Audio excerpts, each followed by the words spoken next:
Okay, today we're going to talk about the War of Gog and Magog. Well, I start off reading Ezekiel 38, 2 through 3. And the word of the Lord came unto me, saying, that's Ezekiel to me, saying, Son of man, set thy face against Gog, the land of Magog, chief prince of Meshech and Tubal, and prophesy against him. Now, Gog has to be a real creature, a real creation, because he's called prophesy against him. And he's called the chief prince of Meshech and Tubal. So this is not, this is not like saying Israel. Well, Israel's a real person. It's like saying Scotland. Scotland. It's great. There's no such person in Scotland. This group of people make up Scotland. This Gog is a real creation. He's for real. He runs the show. Meshech and Tubal and the rest of them are all hanging around, but Gog is running the show. Don't think he has a Magog. That's his people. And lots of Bible scholars think he will be the demonic prince of Russia as the war begins, and they partially base this on the fact that a couple of the principalities that are listed among his allies, Meshech and Tubal. Sounds a lot like Moscow, Tubal's. But Chuck Missler points out that there are two cities, or were two cities in the southern coast of the Black Sea, in Turkey, called Meshech and Tubal. And I'd say that was Meshech and Tubal. So Turkey looks like they're involved. At least a section of Turkey is involved. Chuck Missler claims that north of the Caucasus Mountains, all that area, Russia's steppes, all the way to China, was once controlled by a group called the Scythians. And the Scythians ran the whole show up there, a long time. Now the Caucasus Mountains were between the Scythian land and all the empires of the ancient days, the Assyrians and the Egyptians and the Persians and the Babylonians and the Greeks. These mountains blocked away. In fact, according to Josephus, these mountains were called Gog's Fort. And then the Scythians controlled all the land, all the way from the Don and the Dnieper and that area, all the way to China. And the Chinese built a wall, and according to Josephus, that wall was called the ramparts of Gog and Magog. That wall's still there. I've seen presidents walk up and down it. I've never been there, but you can go. He also points out that, oh, by the way, Wally Schubert, I don't know if you know of Wally Schubert. Wally Schubert was a Palestinian terrorist who was captured by Israel and imprisoned by him, and during his jail time he came to the realization that maybe the Palestinians didn't have the whole picture, and maybe the Jews were right. Anyway, when he got out of Huskow, he went with his wife, Mexican lady, to the United States. Partly through the efforts of his wife, she challenged him to read the Bible. He did, and he became a Christian. He is now a Christian teacher, and a pretty good one.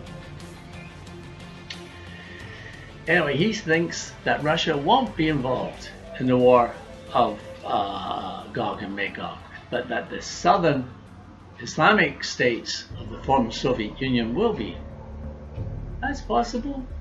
But if they get involved, that might drag Russia into it, or Russia might be the entity that stirs up the the whole thing to begin with. It's coming from the north, some say the extreme north. And Ezekiel 38 tells us that a great power from the north, some say extreme north, will descend on Israel, and this great power will not be alone, because led by Gog, it will stir up and lead many nations against Israel. What nations? Well, Ezekiel 38, 5 and 6 tells us Persia, Ethiopia, Libya, Gomer, and all his bands, and the house of Dagama, the north quarters, and all his bands, many people with him. So let's have a look at these nations. Well, Persia changed its name to Iran in the 30s. Bad move, but their good pal Adolf Hitler says, "Listen, your Aryans just the same as us Nazis, and why don't you change your name to Iran? That means Aryan, and you're one of us." And they went along with it. And Persia, the name Persia, went back thousands of years, way before the time of Christ, hundreds and hundreds and hundreds and hundreds of years before the time of Christ. Persia was well respected, in fact a highly respected empire in this day, and the name Persia had good connotations. But Hitler told them, "You're Iranians, you're one of us." So they changed their name. Well, you know where Hitler was coming from. Things haven't been so good for Iran ever since they changed their name. Not so good. Anyway, the King James Bible calls the next land Ethiopia. Well, I think they're dead wrong, because the original text is called Kush, K-U-S-H. That means the lands south of Egypt. Well, among those lands you've got Islamic Sudan and Somalia, and they seem to fit the bill much, much better than Christian Ethiopia. And according to Josephus, Foot was a huge area, P-H-U-T, I'm pronouncing it wrong, I suppose, but was a huge area in North Africa that lay east of Egypt and bordered the Mediterranean Sea. And this area included Libya. So according to Josephus, Herodotus, and others, Gomer settled in Eastern Europe, possibly Poland, Russia, East Germany, okay? And Togarmah is reckoned to be the people that settled in eastern Turkey and Armenia. Armenians still call themselves the House of Togarmah. They ought to know. Anyway, they attacked the land that was brought back from the sword and out of many people. Let's read verse 8 of Ezekiel 38 and now take us right into the action. After many days you will be visited in the latter years. You, Gog, shall come into the land that is brought back from the sword and is gathered out of many people against the mountains of Israel, which have always been a waste, but is brought forth out of the nations, and they shall dwell safely, all of them. There's no doubt this is Israel. What other people have been brought back from the sword and gathered out of many people against the mountain of Israel? Name one. Ezekiel goes on, and you, Gog, shall ascend, come like a storm, and shall be like a cloud to cover the land, you and all your bands, and many people with you. So the prophecy is set. So are the participants. But when will this happen? Well, some might think it might go something like this.